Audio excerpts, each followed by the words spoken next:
Bom dia a todos.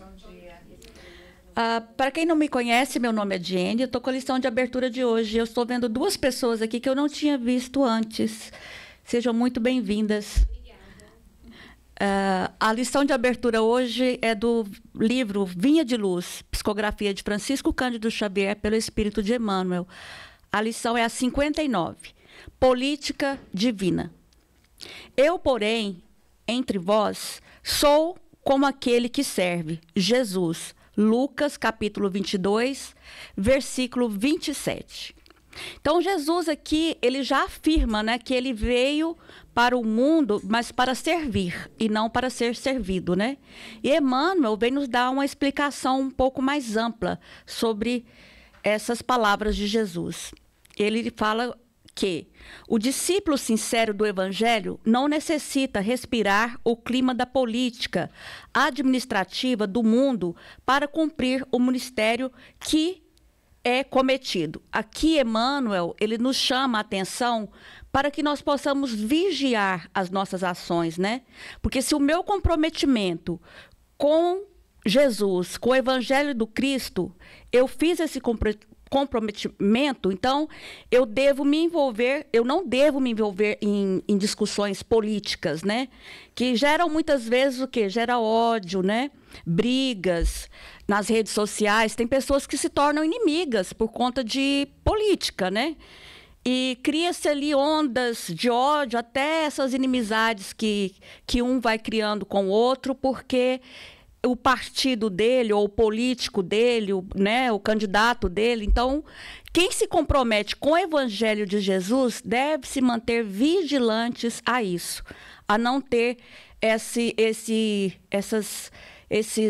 discussões, né, nas redes sociais, principalmente.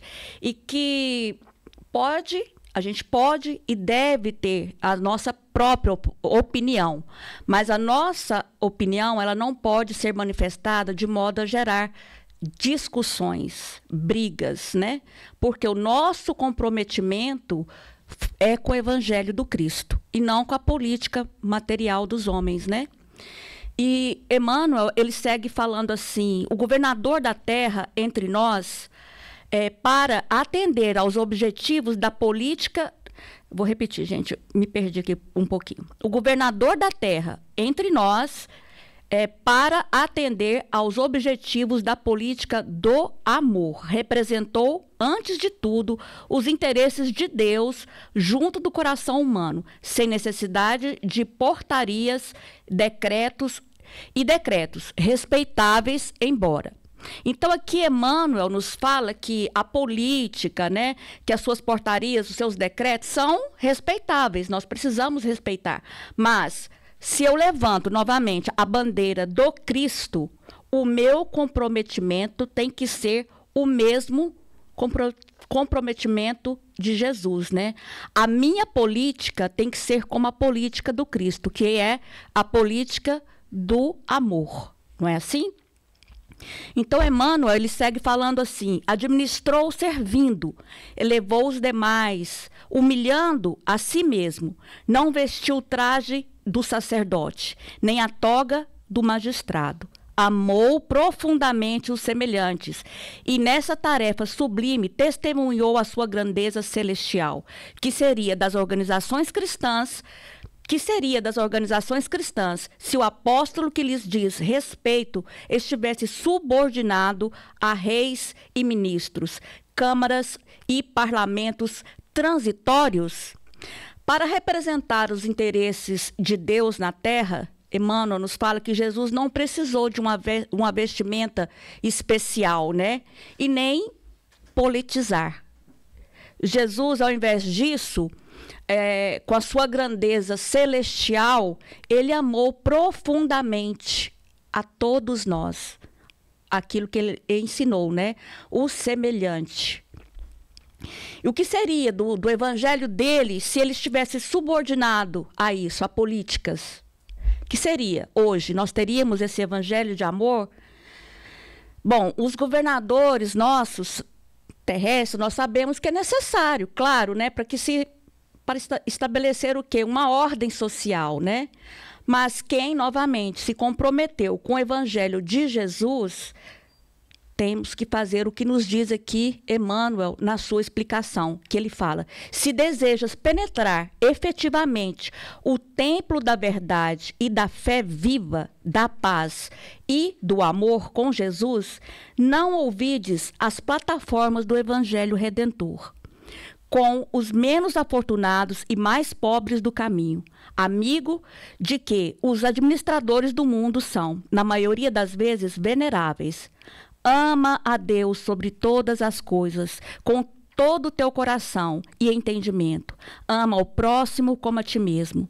Cessa o egoísmo da animalidade primitiva. Faze o bem aos que te fazem mal. Abençoa os que te perseguem e caluniam. Ora pela paz dos que te ferem. Bendize os que te contrariam o coração. Inclinado ao passado inferior, reparte as alegrias do teu espírito e os dons da tua vida. Dissipa as trevas, fazendo brilhar a tua luz. Estou vendo o Wallace ali, o Wallace gosta muito de falar, né? Desde que a sua luz brilhe. E realmente, todos nós possuímos uma luz própria. E essa luz, né, nesses momentos de trevas, é que nós devemos deixar ela brilhar, para que aquele ambiente de discussão, aquele ambiente que gera ali ódio, se transforme em amor, através da luz do ensinamento do Cristo, né? Nós devemos deixar essa luz brilhar nesses momentos, né? Revela o amor que acalma as tempestades do ódio. Mantém viva a chama da esperança, onde sopra o frio do desalento. Levanta os caídos. Sê a muleta benfeitora dos que se arrastam sob aleijões morais. Combate a ignorância, acendendo lâmpadas de auxílio fraterno, sem golpes de crítica e sem gritos de condenação. Todos nós somos falhos. Todos nós, em algum momento, vamos criticar. Todos nós, em algum momento, vamos estar julgando alguma coisa, alguma situação que nos foge do nosso entendimento ou da nossa opinião, não é mesmo? Mas aí é aqui onde fala, o que fala a mensagem. Se a gente deixar a lâmpada de auxílio fraterno resplandecer, a gente vai reverter a situação, né? Então, ama, compreende e perdoa sempre. Dependerás, acaso, de decretos humanos para meter mãos à obra?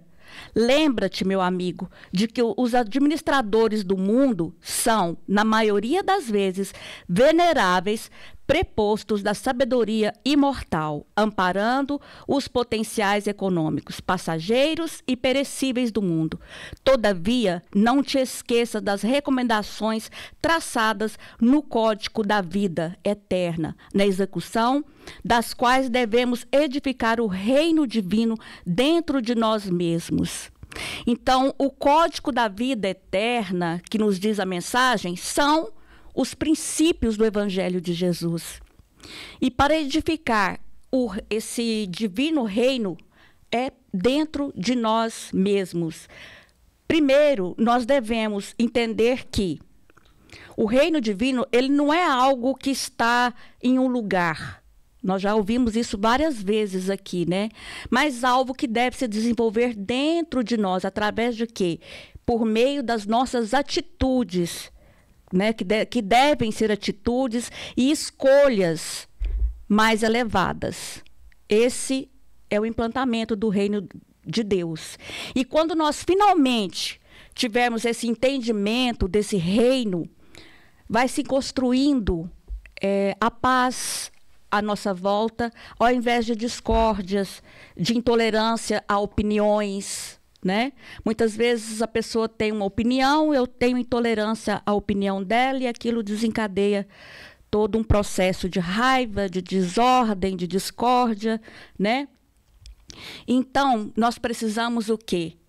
Aprender a respeitar opiniões, aprender a respeitar diferenças e entender que o Evangelho de Jesus, ele nos coloca à prova a todo momento aquilo que ele ensinou: a humildade, a caridade, o amor, acima de tudo, a humildade. Porque só com a humildade que nós vamos aprender a ter essa compreensão das diferenças, né?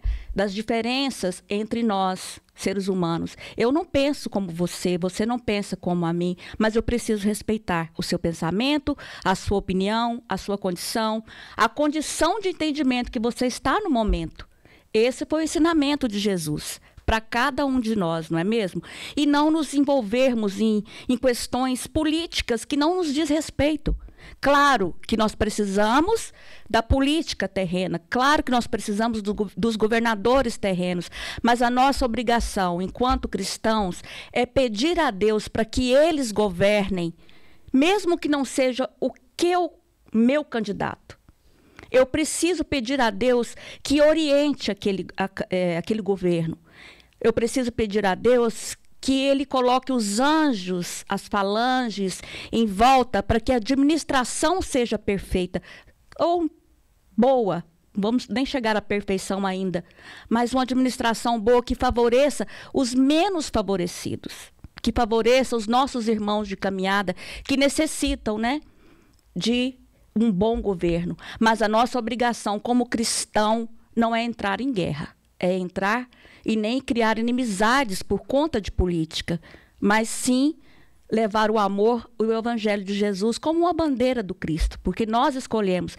Todos os que estão aqui foram guiados a estar aqui na frente, ou em qualquer outro trabalho dentro de uma instituição religiosa, seja ela qual for, foram guiados pelo Cristo.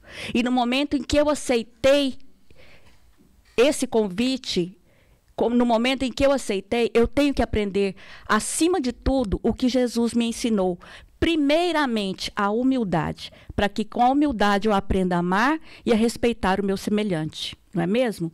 E nós vamos, então, revelar em volta de nós o amor, que é a calma qualquer tempestade do ódio em que estiver acontecendo em qualquer situação. É só o amor que leva essa paz, a tranquilidade, né? E é capaz de desfazer todas as tempestades. E é com esse amor de Jesus que eu convido a todos a ter essa reflexão, fechar os olhos. Divino Mestre, nós te agradecemos por mais uma vez estarmos aqui reunidos, para que o seu Evangelho, Jesus, venha a fazer o seu reino dentro dos nossos corações e que possamos, Jesus, estar abertos para essa compreensão do seu verdadeiro reino, para que nós possamos, Jesus, levar para as nossas vidas, para a nossa vida diária, esse reino de Deus. Mestre, que a tua paz possa alcançar a necessidade do coração de cada um que está aqui presente, pois todos nós temos e o Senhor bem o sabe. E Jesus, que a tua graça e o teu amor possa ir de encontro à necessidade de cada um, dando, Senhor, o discernimento, a sabedoria, a força e a coragem para vencer todos os obstáculos que por acaso aparecerem. Esteja conosco, Mestre, hoje e sempre, que assim seja. E agora o Livro dos Espíritos, que está com Luiz. Bom dia a todos.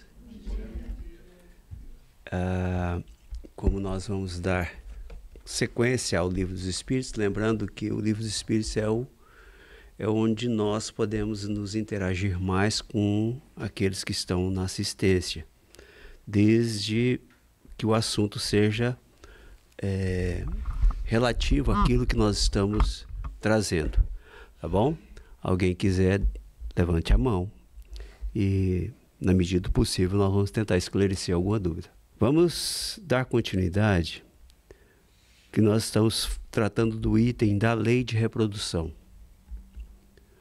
E a questão que nós vamos trabalhar hoje é basicamente a 692, onde Kardec faz um questionamento aos codificadores, os benfeitores espirituais que o assistiam na codificação, a seguinte pergunta: será contrário à lei da natureza o aperfeiçoamento das raças animais e vegetais pela ciência? Seria mais conforme a essa lei deixar que as coisas seguissem seu curso normal? Pois bem, vamos à resposta então. Ela está dividida em duas, uma 692 e a 692A. E a resposta que esses espíritos superiores nos dão é a seguinte: tudo se deve fazer para chegar à perfeição. E o próprio homem é um instrumento de que Deus se serve para atingir seus fins. Sendo a perfeição a meta para que tende a natureza, favorecer essa perfeição é corresponder às vistas de Deus. Há uma passagem no Evangelho que se diz: vós sois deuses, podereis fazer tudo o que eu faço e muito mais. Ele assinou, como os outros, um cheque em branco para nós. O Cristo fez isto. Ele não disse, vós sereis deuses, vós sois deuses. Então nós temos a capacidade de interferir sim na natureza. Mas como que é que nós vamos interferir na natureza? De maneira destrutiva ou construtiva? Aí é que está o mérito do ser humano em fazer algo que seja benéfico para a toda a sociedade, enfim. E é interessante que eu estava fazendo uma pesquisa a respeito de aperfeiçoamento de raças, animais e vegetais. Eu dei de cara com um estudo, uma pesquisa que um biólogo, pelo jeito parece que ele é biólogo, a respeito do cupuaçu. Quem conhece o cupuaçu aí? Todo mundo conhece. Pois bem. Então, o cupuaçu, como se diz, é um fruto típico da floresta amazônica. Seu nome deriva das palavras em tupi, cupu, que significa parece com cacau, e o açu, que é grande. Alguém conhece a fruta do cupuaçu ou só conhece a polpa, coisa? Conhece, né? Ela é grande, né? Porque o cacau ele é menorzinho, certo? Então, olha como a linguagem tupi-guarani, a linguagem indígena, tem as suas características de denominar algo, né, como o que ele vê. É uma fruta, é grande. Né? É um cupu, parece um cacau. Certo? Então, as linguagens vão evoluindo. Por que nós também não podemos evoluir os vegetais também? Sim.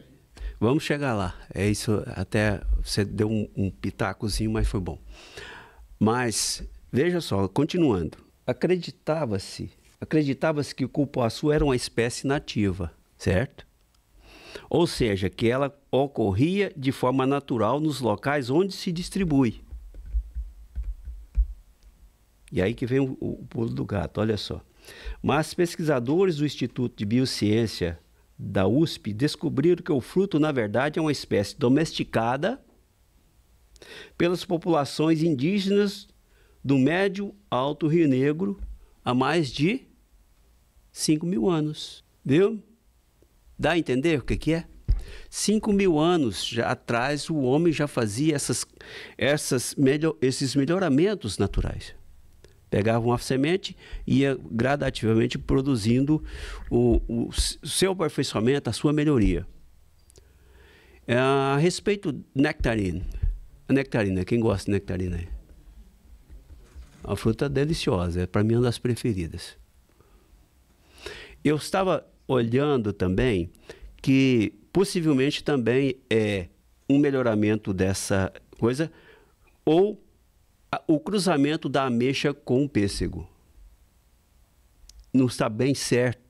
Isso são várias vertentes. Mas o que eu tinha conhecimento que seria o cruzamento do pêssego com a ameixa.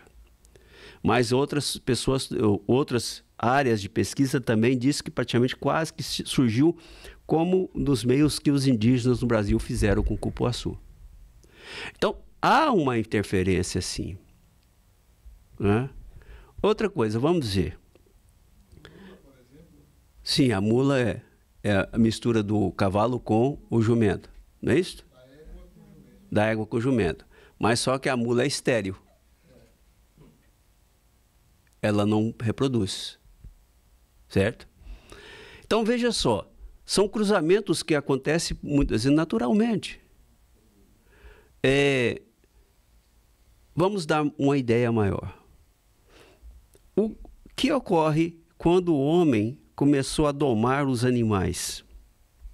Eram animais selvagens. Né? Hoje nós temos os nossos pets, que é derivado de espécimes que eram praticamente lobos, selvagens, não eram domesticados. Né? Então há essa evolução e ela é de uma certa forma algo que nos dá a importância de crescermos para que também o mundo material também evolua. Há uma evolução. O Carlos citou a respeito de melhoramentos de sementes e tudo mais. Soja. Quem conhece o soja aí? É o soja, né? A soja, o soja. Pois é, o soja é uma semente que de clima temperado para frio, certo? Quando o soja foi introduzido no Brasil, ela foi na década de 70. Ela só dava na região mais sul e no máximo até sudeste. E com o melhoramento genético, com o cruzamento de várias espécies, hoje o Brasil produz soja na linha do Equador. E são um dos grandes produtores, um dos grandes celeiros da produção dessa leguminosa. Então, nós temos que ter essa capacidade. O Carlos citou a respeito disso, que tem uma lei de Malthus, não é isso? Alguém conhece? É muito antiga, né? A bióloga ali conhece. Lei de Malthus. Como é que era a lei de Malthus, Camila? Então vai lá. Aritmética, outra geométrica. É isso? Então, a teoria de Malthus, o que seria? A população humana cresceria de tal forma que a Terra não teria condições de produzir o alimento para alimentar todo mundo. Certo? Mas com a evolução, o melhoramento de sementes e tudo mais, foram se produzindo gradativamente muito mais do que muitas vezes a própria humanidade consegue consumir. O que há de problemas maiores no seio da humanidade, principalmente a questão do seu egoísmo, do seu orgulho, por isso que muitos passam fome, do desperdício em si. Da colheita até a comercialização, há muita perda de grãos. Entra no graneleiro, o graneleiro tem vazamentos e aquilo vai caindo. Vocês sabiam que quando você passa a colheitadeira ali, é feito um mapeamento por áreas para ver se a colheitadeira está bem regulada para não perder os grãos? Hoje já tem isso. Antigamente era feito muito aleatório. Para saber qual tipo de regulagem que eu vou ter que ir para a máquina perder menos. Né? Então nós observamos que o ser humano tem essa capacidade de superar as adversidades. Não é isto? E essas adversidades faz com que nós cresçamos. São as dificuldades que se conhece aqueles verdadeiros vencedores. Não é isto? Por isto, quando nós colocamos esse aspecto,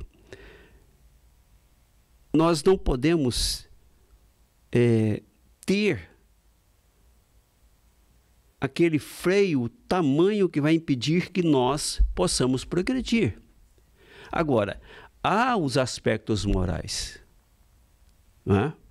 Tem que ter esses freios, mas frear muito faz com que nós percamos a oportunidade de fazermos uma coisa muito melhor para o futuro da nossa humanidade.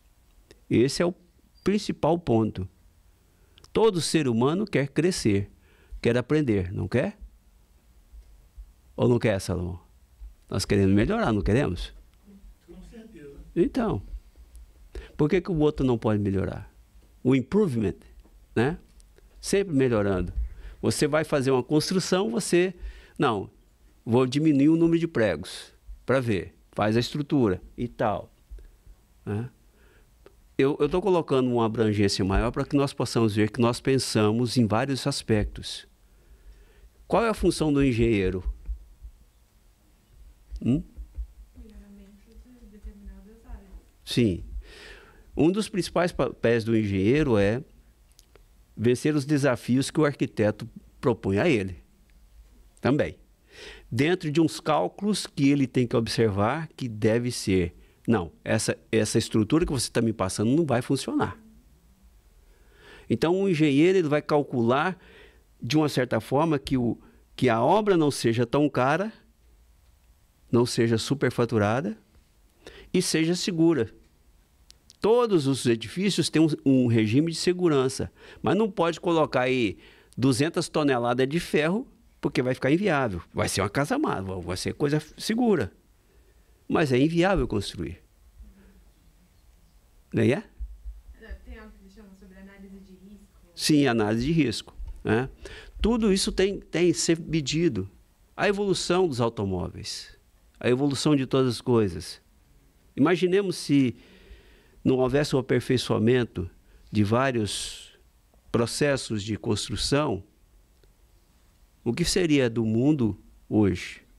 Estaríamos vivendo no mundo na época da caverna? Então, intuitivamente, o homem traz esses traços de progresso. Por isso que ele interfere, sim, nos meios dos animais e dos vegetais. Então, veja só, sim, é importante que nós observemos que até nesse aspecto hoje, já houve uma evolução a respeito de como é o processamento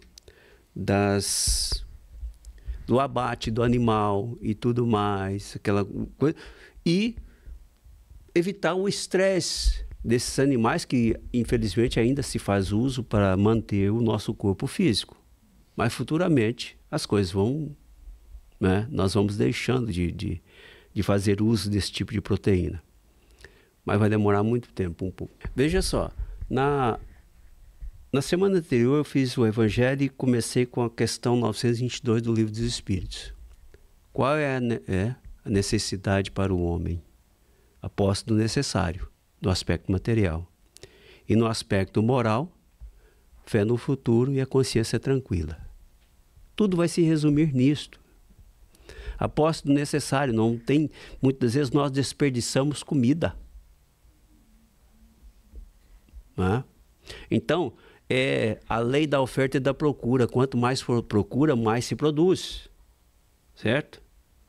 Então, esse é um dos aspectos que moralmente nós vamos evoluir de um fato tal que tudo isso vai se adequando naturalmente, como a Meire falou. Isso é por questões naturais. A lei da oferta e da procura. Quando o mercado não puder absorver mais o consumo de carne, por exemplo, que está citando aqui, é lógico que vai parar a produção. Vai ser menor. Não é? Então, tudo tem o seu tempo de amadurecimento. Agora, cabe a nós que hoje estamos diante dessa grande mudança que nós estamos passando, fazermos uma propositura de equilíbrio. Não condenar quem consome e também não apoiar quem está começando a não fazer. A nossa geração hoje é uma geração de transição. Né? Deus não nos condena a nada, como ele mesmo falou, e a questão 692A vai falar isso, justamente nesse sentido. Quer ver? Mas, geralmente, os esforços que o homem emprega para conseguir a melhoria das raças nascem de um sentimento pessoal e não objetivam senão o acréscimo de seus gozos.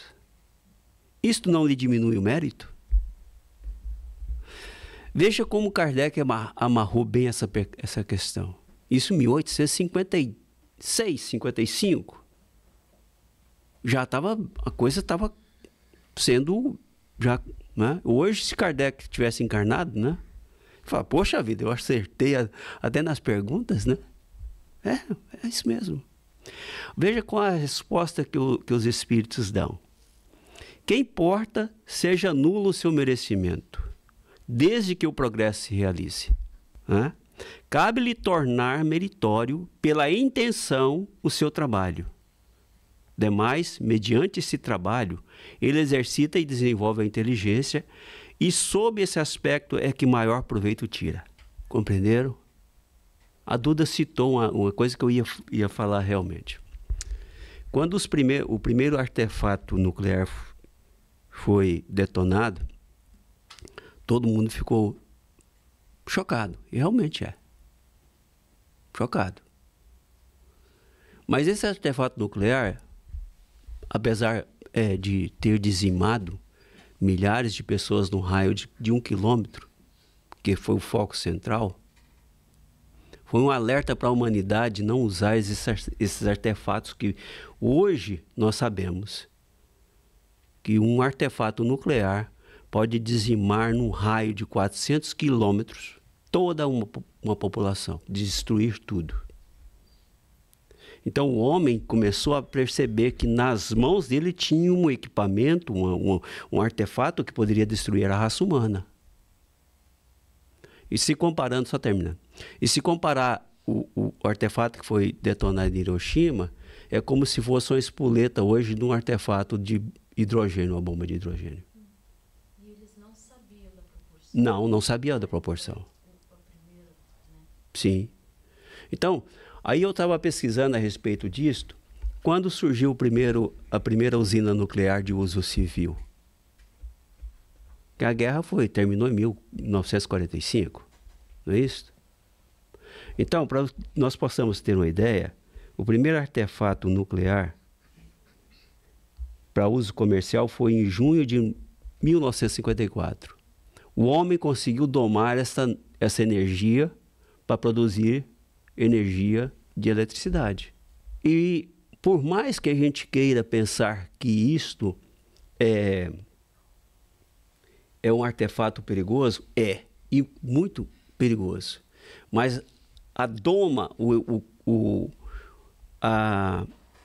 controle dessa energia nuclear fez com que a energia nuclear produzisse e produz energia elétrica, para que haja um progresso. Substituiu muito o carvão, que é muito mais poluente do que esta. Agora, o processo em si gera um material muito radioativo, que é o plutônio, que ele vai deixar de ser radioativo a milhares de anos depois. Ele é armazenado em cavernas e minas abandonadas e tudo mais para que não possa contaminar o meio ambiente. Agora, só que a humanidade, nesse progresso, ela está fazendo algo que é tornar esse material lixo atômico num combustível que possa ser aproveitado, que é o plutônio. Então já existem muitos estudos já bem adiantados para que essas usinas de plutônio também sejam construídas. Acho que já tem talvez algumas coisas na área em termos de piloto, projeto piloto ou de laboratório. Mas o progresso está acontecendo.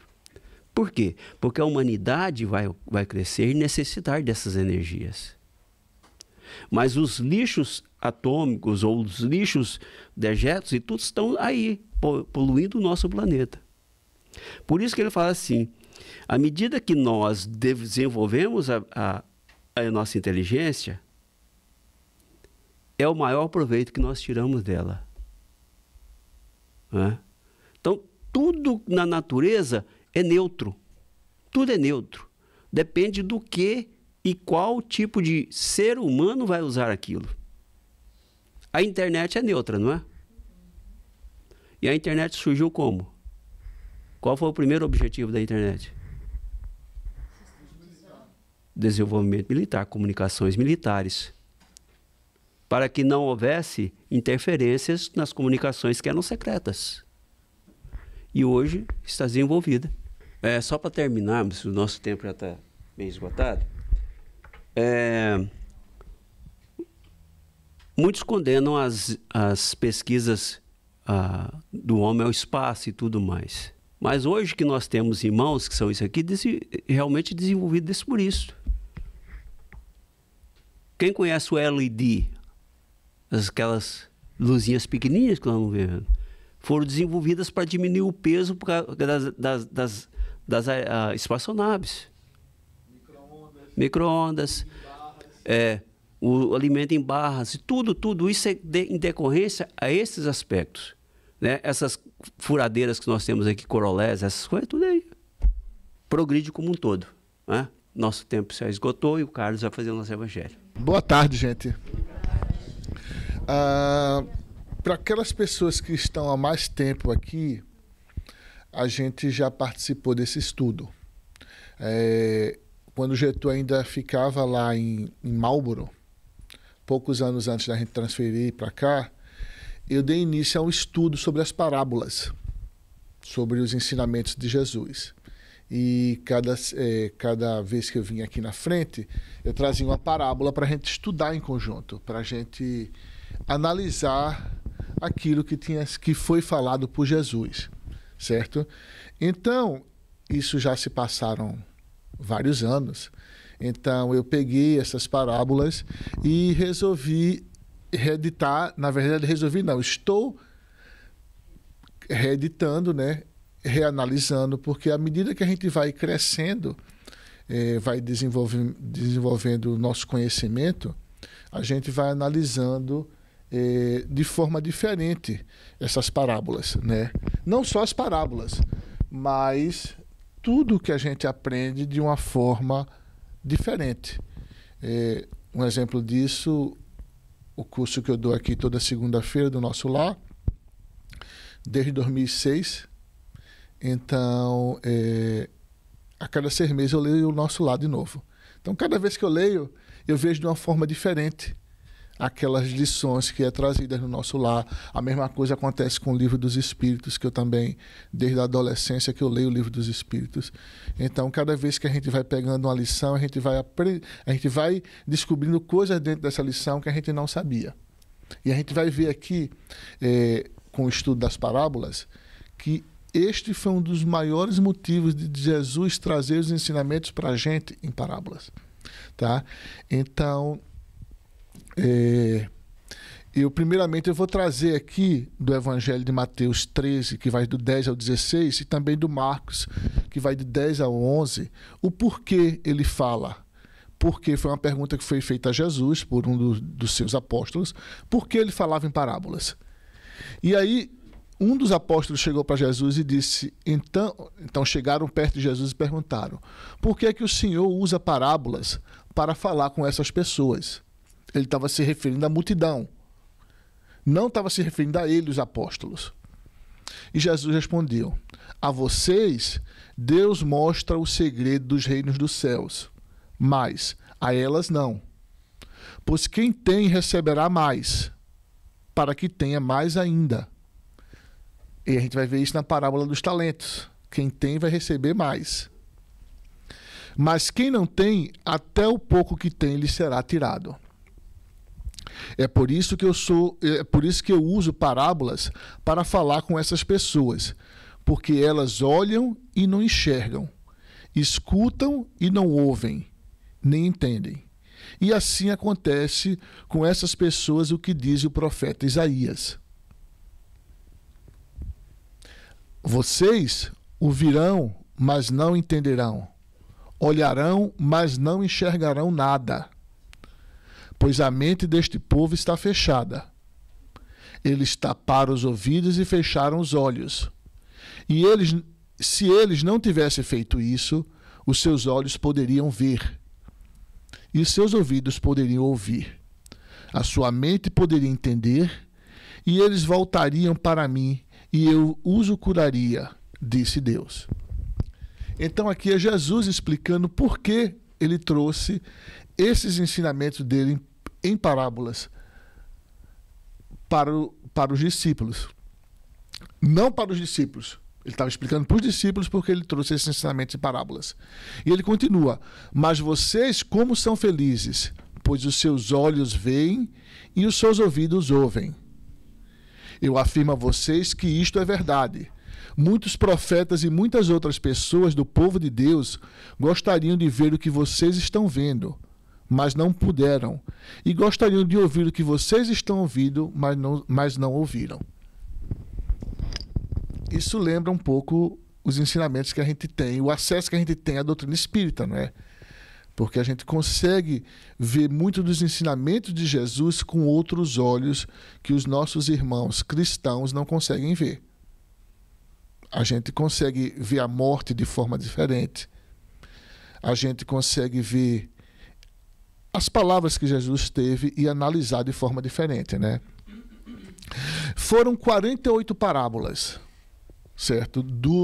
Dos evangelhos que a gente tem, ok? A gente alguns estudantes, alguns cientistas do evangelho, eles pegam essas 48 parábolas e eles reduzem a 44, outros a 42, porque eles acham que as parábolas são bem parecidas uma com a outra. Então, mas o que é catalogado foram 48 parábolas, certo? Mas não todas essas parábolas aparecem em todos os evangelhos, nos 4 evangelhos. A gente vê lá João só cita 2 parábolas.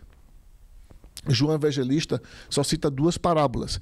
Então a gente vê aqui, parábolas de Lucas, Mateus e Marcos. A gente vê em 3 evangelhos algumas parábolas não semelhantes, a mesma parábola sendo repetida nos 3 evangelhos, certo? Então, mas mesmo assim, catalogando todas elas, são 48 parábolas. E 1/3 do evangelho, 1/3 da Boa Nova, 30%, ela foi feita de parábolas ou de alegorias.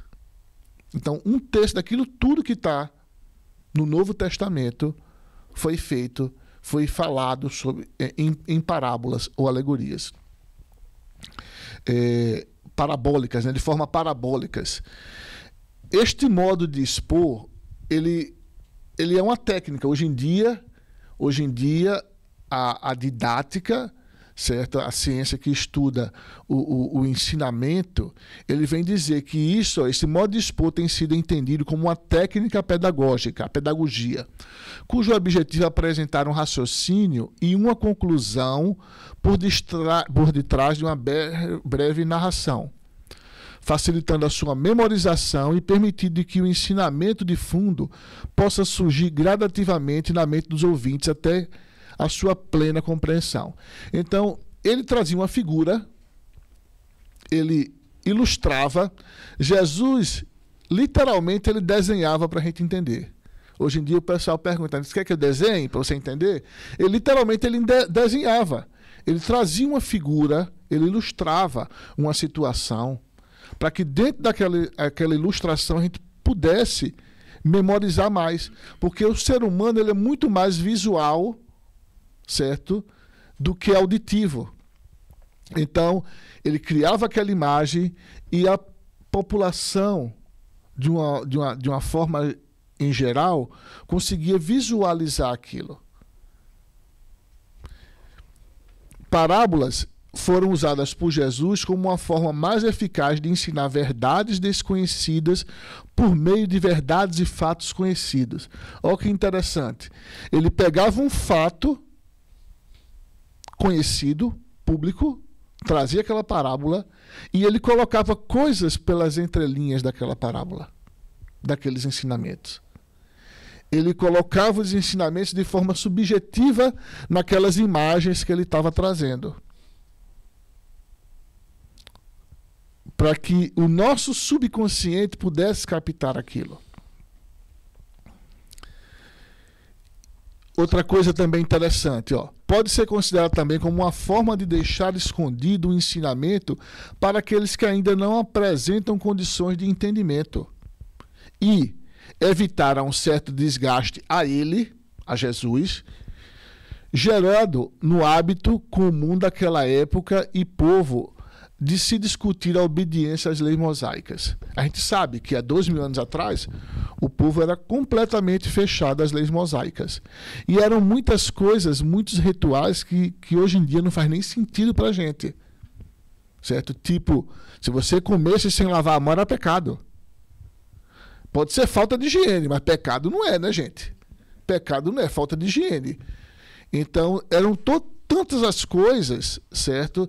Eu posso citar aqui várias que me vêm à memória, que era tido como pecado.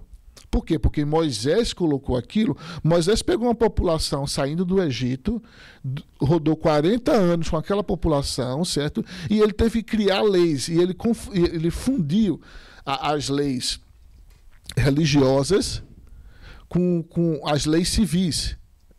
E colocou aquilo e criou as leis mosaicas. E aquele povo seguia aquelas leis, como se fosse uma coisa completamente divina, 100% divina. Certo? Ali tinha as leis divinas, mas eram leis civis. Para quê? Para domar uma população que ainda era muito embrutecida. Que ainda acreditava no olho por olho, dente por dente. Então, ele não podia se expor tanto.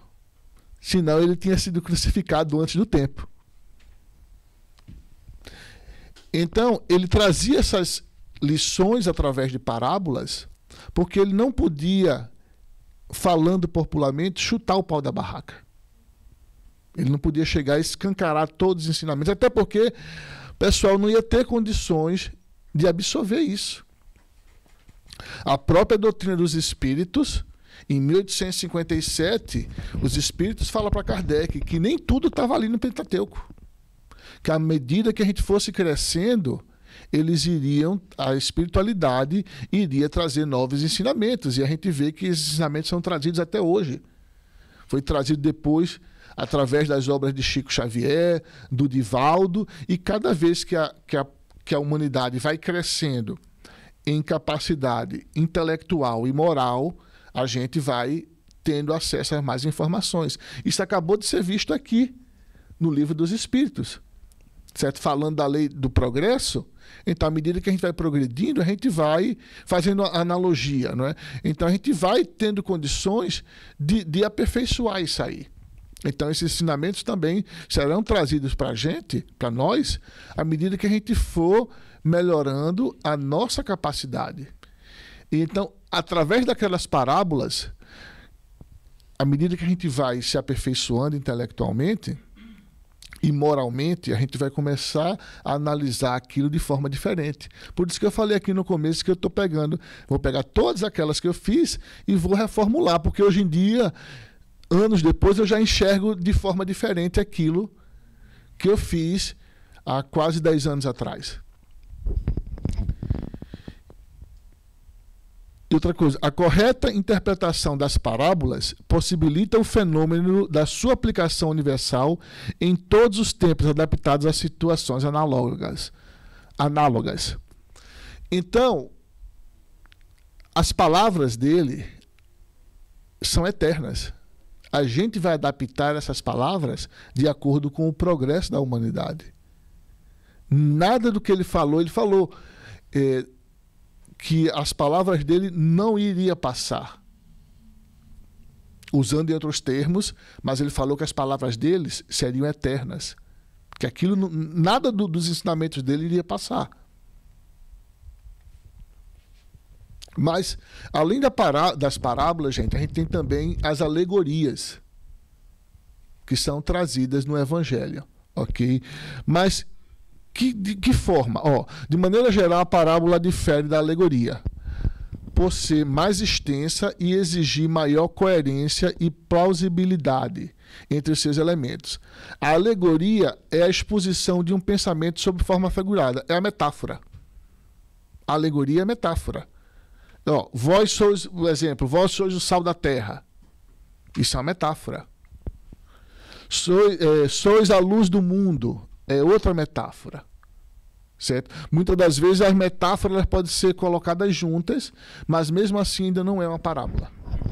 Tá? Por que eu estou trazendo isso, gente? Porque a partir do próximo que eu vier aqui, eu já vou trazer parábola por parábola. Mas antes de eu trazer, eu acho que vale a pena a gente saber por que as parábolas. Hoje, passado mais de 2000 anos, a ciência já sabe que as metáforas e as parábolas ativam áreas profundas do cérebro, quebra resistência e gera transformação real. Certo? Agora eu vou trazer para o dia de hoje, tá, gente? Então, já é provado isso aí através da ciência, tá? Áreas do cérebro, do nosso cérebro são ativadas, rompendo barreiras que a gente tem dentro da gente ainda. Um exemplo disso: o reino de Deus está dentro de vós. A física quântica e a neurociência mostram que a realidade que você vive, que nós vivemos, é modada através do nosso estado íntimo. Então Jesus vinha falar que o reino de Deus estava dentro de nós. Todo mundo esperava que ele viesse transformar o planeta no reino de Deus. Que ele chegasse assim, estralasse o dedo e transformasse aquilo no reino de Deus. E ele vem mostrar não, que o reino de Deus está dentro de cada um de nós. Eu acho que Diane falou mais ou menos alguma coisa aqui na abertura sobre isso. Então a ciência, a neurociência, ela vem provar isso. Muda a mente, muda a percepção e muda o mundo. Quando a gente muda a nossa mente, a gente muda a nossa forma de enxergar as coisas e a gente consegue mudar o nosso mundo. Jesus falava do reino como estado de consciência e não como lugar. A gente aprende isso aqui, a ciência vem tudo trazer isso. E a gente aprende aqui dentro do Espiritismo, quando o pessoal pergunta, porque onde é que fica o umbral? Né? É uma pergunta comum. Gente, tem gente que já vive no próprio umbral, estando aqui encarnado. Tem gente que vive no seu verdadeiro inferno, aqui encarnado, aqui na Terra. Por quê? Porque a mente não sai daquilo. Então aí, muda a mente, muda a percepção, muda a nossa forma de viver o mundo. O pessoal pergunta, porque você é espírita, você passou a ser espírita, você vai deixar... Eu estou falando espírita porque é a nossa religião, tá, gente? Mas você passou a se dedicar ao cristianismo, então vai se livrar de algumas coisas. Não, a gente não vai se livrar das coisas que a gente tem que passar. Mas aquilo vai nos dar força e condição de passar pelas intempéries que a gente tem na vida. Vai e não pequeis mais. Pecado não é só o erro. A ciência vem falar aqui que pecado não é o erro. É repetições de padrões destrutivos. Não é só a gente errar. Eu pequei contra uma pessoa. Não. Não é só eu ficar repetindo aqueles padrões. Eles nos ensinavam a romper ciclos. A neurociência chama isso de neuroplastia. A nossa mente pode ser reprogramada. Então a gente rompe, consegue sair desse ciclo destrutivo, a gente consegue mudar, a gente consegue se reprogramar, dar um reset na gente, nas coisas que a gente vem fazendo errado, sabe lá já quantas e quantas reencarnação. Então a pessoa que tem um vício, por exemplo, a pessoa consegue superar esse vício. Não é fácil, mas a pessoa consegue. Se a pessoa quiser, tiver a fé e tiver a vontade, a pessoa consegue. E através dessa mudança aí você consegue se reprogramar. Tua fé te curou. Tá lembrado? Quando a mulher que sangrava toca no cordãozinho das vestes, que já não sei o nome, no manto, não era, na verdade não era no manto, era tipo um cinto que eles carregavam, uma corda. Como alguns dos padres têm aquela corda que desce assim, ela tocou naquilo e curou. Então ele falou para ela, disse, foi a sua fé que te curou. Não foi ter tocado em Jesus. A ciência prova que o que nós acreditamos moda a nossa biologia. Crenças e emoções ativam hormônios que cura ou adoece. É o efeito placebo. Quantas pesquisas já foram feitas e a pessoa achar que está tomando um medicamento, que aquele medicamento tem realmente efeito e vai curar, e a pessoa consegue se curar porque pôs fé naquele medicamento. É o tal do efeito placebo. Jesus sabia que a nossa cura estava dentro de nós. Por isso que ele falou, a tua fé te curou. Todas essas coisas que eu estou trazendo aqui, gente, é tudo coisa provada através da ciência, através da neurociência, através da psicologia, através de algumas ciências, através da física quântica. Então são coisas que há 2000 anos a gente não tinha esses estudos. Mas hoje em dia a ciência prova. Kardec, em 1857, ele falou, se um dia tudo que a gente está colocando aqui no Pentateuco, a ciência provar o contrário, então siga a ciência e deixe de seguir o espiritismo. E de lá para cá a ciência só tem provado aquilo que está dentro do Pentateuco. Não acumuleis tesouros na terra. O apego gera estresse, ansiedade e doença. Ele não incentivava a pessoa não trabalhar. Não é isso, gente. É a pessoa dar mais apego às coisas materiais do que às coisas do espírito ou do conhecimento. É o equilíbrio. A pessoa tem um equilíbrio. Até porque você não pode chegar e dizer, não, de hoje em diante eu não vou mais trabalhar. Não, aí você vai passar a ser um estorvo na vida dos outros. Porque nada é de graça. Tudo tem um custo. A alimentação ela tem um preço, a moradia tem um preço, a vestuária tem um preço. Então você tem que trabalhar para ter acesso a isso aí. O estudo tem um preço, então a gente tem que trabalhar, tem que se desenvolver para ter acesso a isso aí. Mas a gente não pode pegar isso aí e ter como objetivo principal em nossas vidas. O universo é impermanente, quer dizer, ele não é permanente, ele muda o tempo todo. E quem vive apegado sofre. Jesus ensinava o desapego e a liberdade. É isso que ele ensinava. Não era você ser, novamente, ficar deitado eternamente em bliss esplêndido. Não era isso que ele queria. Certo? Mas ele queria ensinar que um dia tudo isso aqui que a gente tem aqui vai ficar para trás. E a gente vai voltar para a nossa pátria original, que é o mundo fora da matéria. Então não adianta a gente se matar para ter coisas se a gente não está fazendo bom uso dessas coisas. A gente tem que ter um equilíbrio. Amarás o teu próximo como a ti mesmo. Essa é difícil, né? Principalmente quando esse próximo aí só dá trabalho para a gente. Não é? Então, neurociência, física quântica e psicologia mostra: o amor é uma força real que harmoniza o corpo, expande a consciência e cria coerência com o ambiente. Então, o fato de amar não é que você vai trazer para dentro de casa a pessoa que você sabe que você não pode confiar nela. Mas você não desejar mal para aquela pessoa. E ele fala, amarás o próximo como a ti mesmo. Então, se você te ama, você tem que amar aquela pessoa. Porque se eu guardo o rancor seu, eu estou me fazendo mal, então eu estou deixando de me amar. Se eu tenho vontade de me vingar por alguma coisa que você me fez, então eu estou preso àquela situação.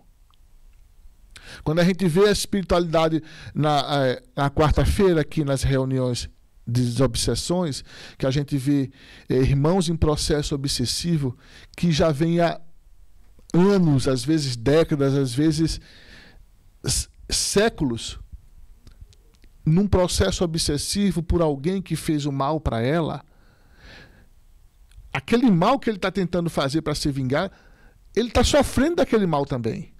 Ele está mantendo uma situação que ele sofre com aquilo.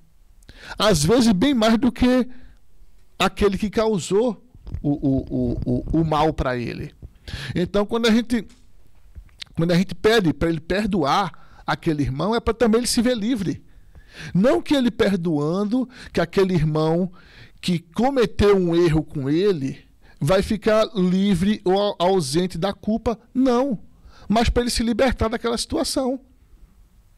Para ele ser livre. Para ele poder tocar a vida dele para frente. Porque senão ele vai ficar sempre preso naquele sofrimento e sofrendo, e passa os dias, os anos, os séculos, e ele sofrer de forma que só ele mesmo sabe o quanto é. Então, é perdoar para que a gente se livre disso. Soltar as amarras que prendem a gente, aquela pessoa que fez o mal para a gente.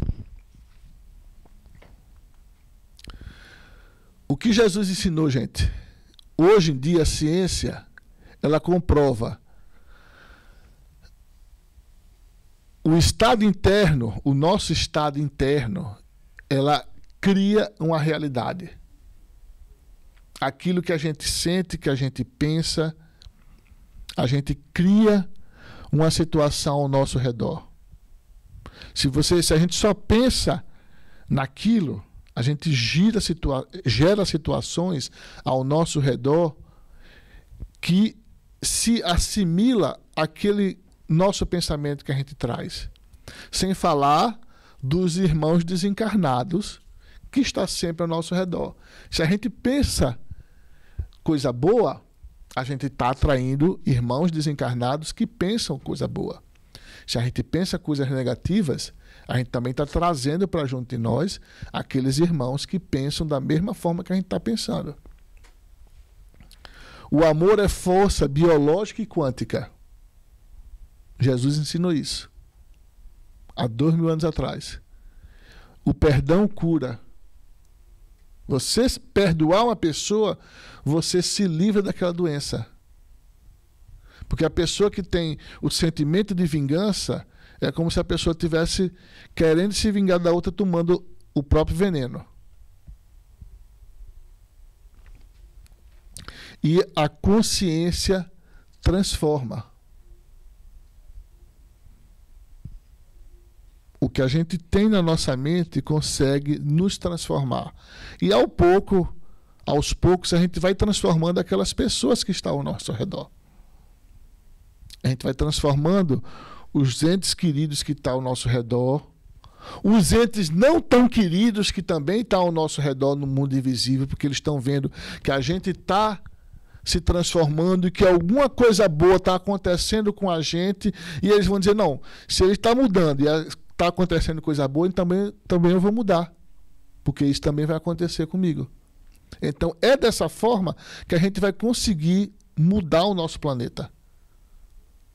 Sair de um planeta de provas e expiação para um planeta melhor. Não é tentando mudar a outra pessoa. É tentando nos mudar e servindo de exemplo para as outras pessoas. Pouco a pouco, as outras pessoas vão se mudar.